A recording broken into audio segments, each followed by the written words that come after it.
All right, so I'm joined here today with Gary van Staden from the Sniper Boxing Academy with Peter Smith. Gary, how are you feeling? Hayden, I'm feeling good. We've been in training camp for a couple months now, actually since Jan, so I feel strong, I feel ready. I just wanna go now. I know it's been exciting. We spoke last year about you turning professional, and you still had to go through all the procedures of the sparring and getting through all of that. Let's first start there before we get to the opponents and talking about him. How did that all go down? Well, I got quite lucky with the sparring because I didn't have to go to the physical amateur sparring. So what I did was when the licensing window opened up in October, if I'm not mistaken, I registered and sent all my credentials in, like my amateur background, whatever. And then I just kept nagging Schlocks, like day in, day out, shame. I sent him multiple messages asking him, like, listen, can you please let me know about my license? Let me know, And eventually he came back to me, he said, look, they're appointing a new board and then they'll approve it. So I said, no, cool. So once the board was appointed, they approved it for me. So I had my license about a week before the sparring actually happened, so I didn't have to go. I got quite lucky there. Sure, but you have had a lot of battles beforehand. I mean, you had you said 15 fights between various codes, so you had the good credentials going into this. Yeah, so I had about, I think 8 or 9 amateur fights, and then about 5 white collars as well. So, and the amateurs they went quite well. I mean, I won all my amateur fights. Yeah. So they gave me a loss in the one fight, but I never lost that fight. Even the opponent himself, when they raised his hand to win or to say he's the winner, he looked around like this was not me, So yeah, so I had a good run in the amateurs. I won all my fights, and I actually won most of them by knockout as well. So it was a good run in the amateur pedigree. And then white collars also, I didn't lose any of my white collar fights, which was good experience, and a good experience in the sense of like getting used to crowds and people, being in the, like an arena, if you want to call it, or in the room where we fought and that. So yeah, it was a good run in the amateurs. Yeah, it is a nice one. I always feel like white collar boxing also prepares you as well as amateurs does. 100%. It's a very different type of vibe. Let's put it that way. Yeah, look, the amateurs, I found that the competition was tougher. So the guys were better fighters, but the white collar events were better organized. Especially Uncle Sean, he does the white collars. His events, or the white collars that I fought at his gym, are so much better than the amateurs. The amateurs were like run down. We went to buildings where you look at the building and you're like, am I fighting? Yeah, what's going on? Yeah. So yeah, the amateurs were good for experience in the sense of boxing and skill, but the white collars were better with crowds and organizing.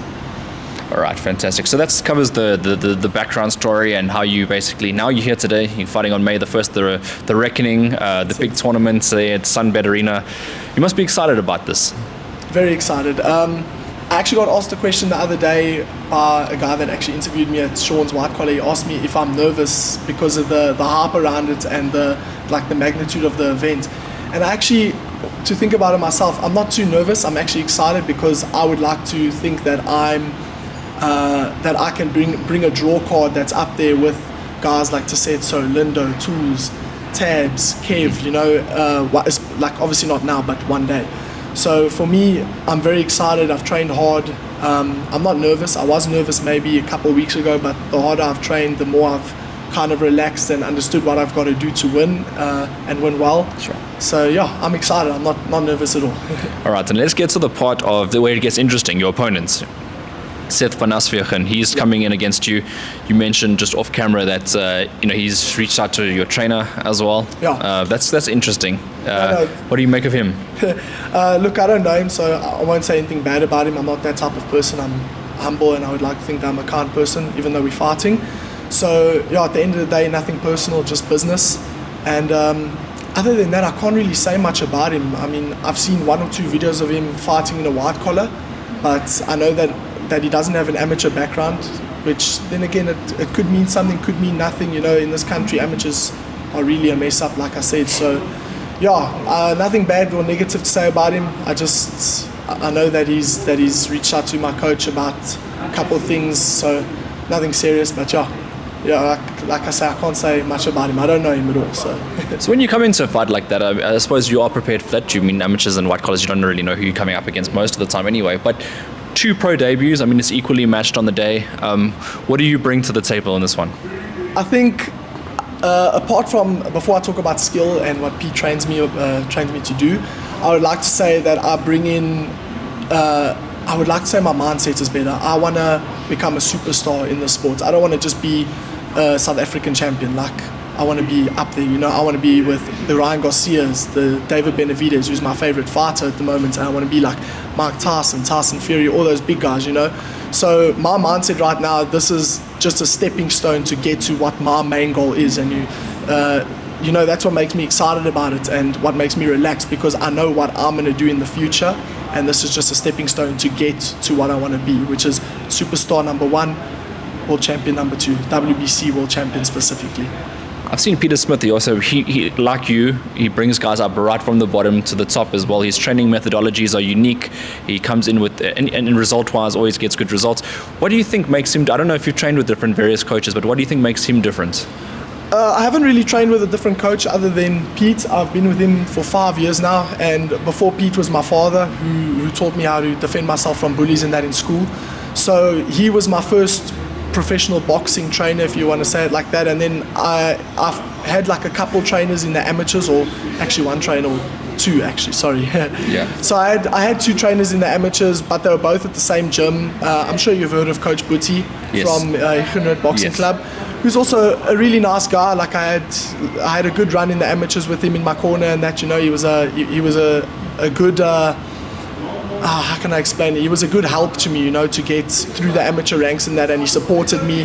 He's a very humble, kind person as well, so he was always there for me when I needed him in the amateurs. So yeah, I haven't really had another coach. All my skills comes from Pete, you know. Everything anyone else told me it came in the one year and went out the other year. And when Pete told me, it would go in and stay locked in, you know. So he's my head trainer. He'll always be my head trainer. And yeah, he's the best in the business. I mean, look at Kevin, look at Keaton.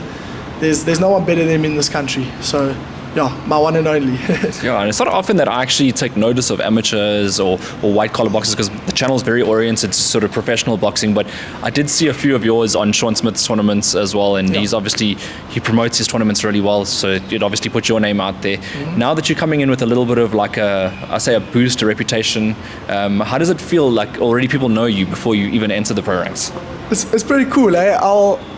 I'll say that I'm not used to it yet. Like, I'm still adapting to all of it, like the media and that as well. You know, I'm not that well-rounded when it comes to interviews. So especially on SA Boxing Joke. 100%. Yeah. So yeah, I'm still getting used to the media and that, and I want to be humble. So every time I'm done with like an interview like this, I tell myself afterwards, you know, stay humble, be kind, be a good person, don't get arrogant. You know, there's so many boxers out there that are big talk and they yap their mouths around, and then when it comes to the fighting part, they can't put it up there, you know. So I'll stay kind, stay quiet, and I'll let my skills and my power do the talking in the ring. And that's what my team tells me, what my family tells me. It's what I've been taught by my father and my mother, and it'll stay like that. All right, let's keep with the humbleness in terms of your message. No, I'm joking. What is your message for your opponents? For my opponents, look, I'm not going to say I hope you're training hard, because he better be training hard. And I hope he's ready, you know. I'm excited. I'm excited to put on a show against him, and I want to put on a nice, entertaining show for the crowd. Yeah. So yeah, I hope he's training a lot of neck, because I'm coming for that chin. And if he's not training neck, he better be training the body, because I'm coming for that body too. And it's going to be an exciting fight. I think the two of you guys are going to put on, and it's always exciting seeing a professional debut. Your journey is beginning now officially on the 1st of May. 1st of May. And Gary, do you want to just... the bell rings, the reckoning begins. Oh, okay, that's a nice one actually. That actually might be a quote for the interview. That's I think. It. Yeah. All right. And then I just want to say thank you to my sponsors. You know, Grit, Euro Investments, Uncle Rob, Greg, Bronwyn, Haley, all of them. I just want to say thank you guys so much for backing me, and this is just a start to something big, you know, so let's do this. Awesome, Gary, and all the best for your fights. Thank you, Aiden.